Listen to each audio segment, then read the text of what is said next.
a reasonable amount of water though when they run. So even in, well, I guess what I'm saying is in dry times you don't want to use too much water for the benefit. Like, to give you a rough idea, those two machines running together now would probably run one block in Mullumbimby town, one city block. They're not that big. Yeah. We and all that was put there for generating power. Nothing to do with water. Water didn't come to 1939. And that's when the council decided to do that. But in their day, they were quite all right, but as I just said, they're not a turbine, they're a Pelton wheel, just a wheel that spins round. It comes down a pipe about that big. I think they use about 9 cusecs of water a minute. That's 9 cusecs a minute. Is that right? Cubics. Cubic meters a second. Per second. A second. Yeah, and it comes down a big pipe like that. One stage, they thought about it, you could go to China and you could buy a proper turbine, which wouldn't be much bigger than that alternator there, was that big. To do away with those, you only get 150 kilowatts out of those, or 300 kilowatts out of two of them, and this thing would run 1,000 kilowatts. And that was a thought that they were going to do. But politics and government and money and just Mullumbimby's own little spit in the pan, it wasn't worth it and all that, but that's what they should have done. Did they use more water, those ones, or are you talking about no, more electricity for the turbine same is amount much of more water? efficient than that. Because there's one gentleman here said he was with the Snowy, and I don't know if people know this, but Sir Hudson Fish wanted to dam every valley right up to Cairns and put dams in there with hydros. And the government of the day said, oh no, we've got no money, like we have now got no money. But what a marvellous thing it would have been if he had done it. And what the Snowy can do and what they get out of that. So what era are we talking about this proposal is being considered? The Chinese. When The Chinese solution, when was that? Oh, back a bit. Sorry? It would be back in the 80s, 70s or 80s. You're talking about that turbine I was talking about? Yes. Yeah, about in the 70s it was talked of. Yeah. It all started.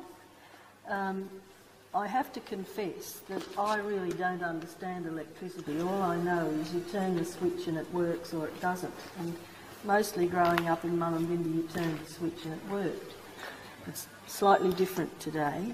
But the council, which was incorporated in 1908, was a very ambitious one. For those of you who don't know, there were just a few hundred ratepayers in the Mullumbimby municipality, and I don't know quite what inspired them to think that that they could have their own power supply and their own in-time water supply.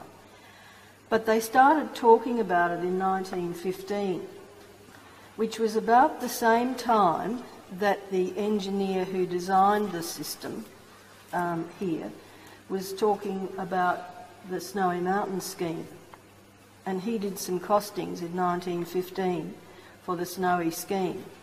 I don't know if that's widely known, but the engineer was William Corrin, and he had worked on, he was a great fan of hydroelectricity generation, and he was a pioneer in the field.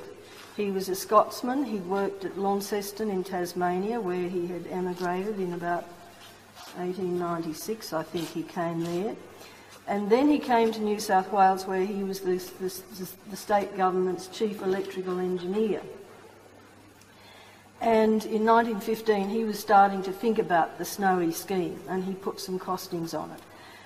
And he was the man who designed this scheme for the Mullumbimby municipality, which was commissioned in 1926, and it was a huge undertaking for such a tiny council.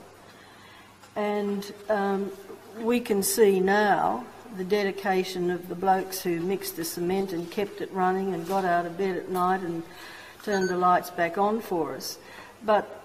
And this place is a tribute to them as much as it is to the council, whose brainstorm it was, but also I don't know how many of William Corrin's plants are still in existence. There were only 2 or 3, I think there were 4 in country New South Wales that he was responsible for.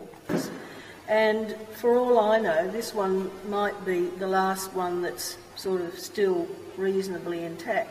So it's important for him as an example of his life and times, and he was one of the preeminent engineers of the day, and he consulted and was hired by governments throughout the world for his expertise in hydro power generation. And the boiler one's still operating. Still Does it? operating. We've had to replace the pipeline up there. We've spent some money on it, and it's still operating. So still operating. Very, So maybe, very marginal yes, sort of operation. yes. Thing to hear from you that was just really completely uneconomical as a way of generating power. But I also find it interesting that it was switched off during the drought, because obviously there wasn't water, and that was the reason. I mean, that's interesting to me. That wasn't an economically viable, it's just there wasn't water to run it. Doing the real power. But I am just looking at that particular, because you were running that just by itself, you didn't have all this stuff on, because this was shut down in the 80s, but they went to 99, and that's just interesting to me that they were still working. And people would come in, unbeknownst to any official.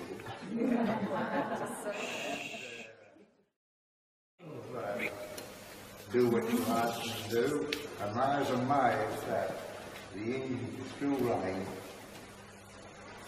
and kept in the condition they're in, and I still maintain it could be used as a tourist attraction, and anyone's quite welcome to look at the machinery that we had in yesterday, because we haven't got it this day and age, and if it's not kept, what is the children going to look at and know how the community grew up? When there was a drought on, that's where the old Merleys Ricardo was up there, and before that there was an A-frame engine they had here also. You can still see where the foundations were. And when you didn't have water, you could run the diesel. Right. Yep. So that supplemented. And I don't know, I could be correct with this, I don't think there's a power station in Australia where you've got water and diesel in the one situation. Very unique. Yeah. Modify existing ones. They only have one line. So there will be ring connection, and that's part of the whole scheme. You're not going to have a ring. Where's the ring going to be? It goes all the way from Lismore to Ballina and up the coast at double the volume of what it is now. Because that's the least environmental impact on everybody, so we don't increase our footprint. Well, what I'm getting at, how far is this way? Well, that's the things we need to talk about. And I'm happy. What I'm proposing to do this afternoon is Robin's going to grab a few of the few representatives.